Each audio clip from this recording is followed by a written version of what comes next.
Grabe par. Mangingisda mga par oh. Wala na sa ibot mga par. Unsa ka ni mga par. Allah, mata mga par talawa. Tingnan niyo mga par ano niya. Yung mata niya parang nabutas mga par. Ano kayang nangyari nito mga par?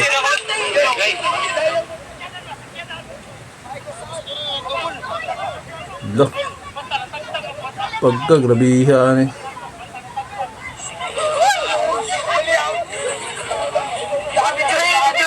Mangingisda. Tapos parang binangga mga par yung ano nila, bangka. Tapos yun, natamaan yung ano, yung mangingisda.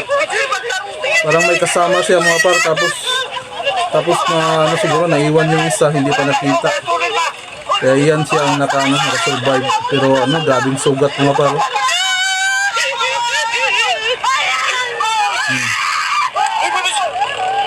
Oh, kawawa talaga mga par, si kuya mga par, kawawa.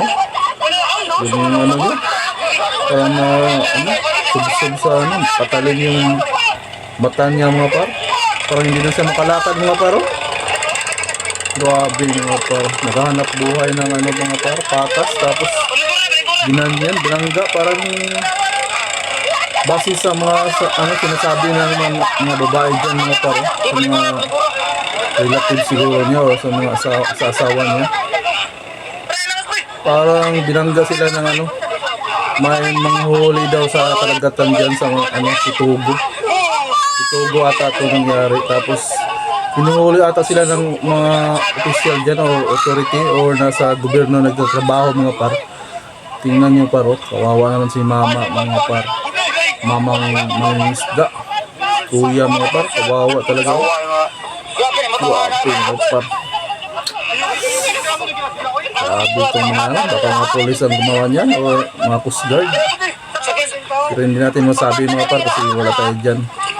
Baka mabas na naman tayo dyan. Nag-share lang tayo mga par para ma-aware tayo sa mga ganitong mga pangyayari. Tulad nung senior ko na ano, na may na-disgrasya siya sa pag-monitor ba. Sabi kasi ng kinausap ko doon, parang binas ako doon mga par kasi sabi ng kausap ko, malakas daw yung takbo, parang may hinabol yung nagmumotor, kaya yun na tumba. Kaya yun ang sinabi ko sa video. Pero hindi ko naman yung sinasadya na yun ang sabihin niya. Talagang yun ang sinabi kasi ng ano bystander doon na nandun. Kaya pasensya na kayo. Nag-ano lang tayo naman dito. Content lang naman tayo. So yan mga paro, grabe. Sinakay na naman siya sa bangka para ihatid sa bayan siguro mga par, para mapagamot siya mga par. Para mabigyan ng ano, ng lunas. Naagapan yung ano, yung dugo. Pwedeng mga par. Saka magamot siya agad mga par. Yun o.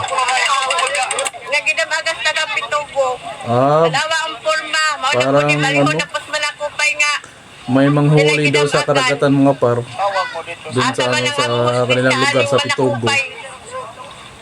Kaya binangga sila.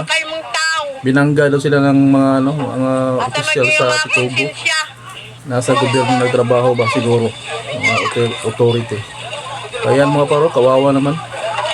Sana naman mga ano dyan, sa shoutout sa ating gobyerno, sana maaksyonan nyo to. Kawawa yung mangingisda mga par. Ingat-ingat talaga mga par. Hanggang sa muli.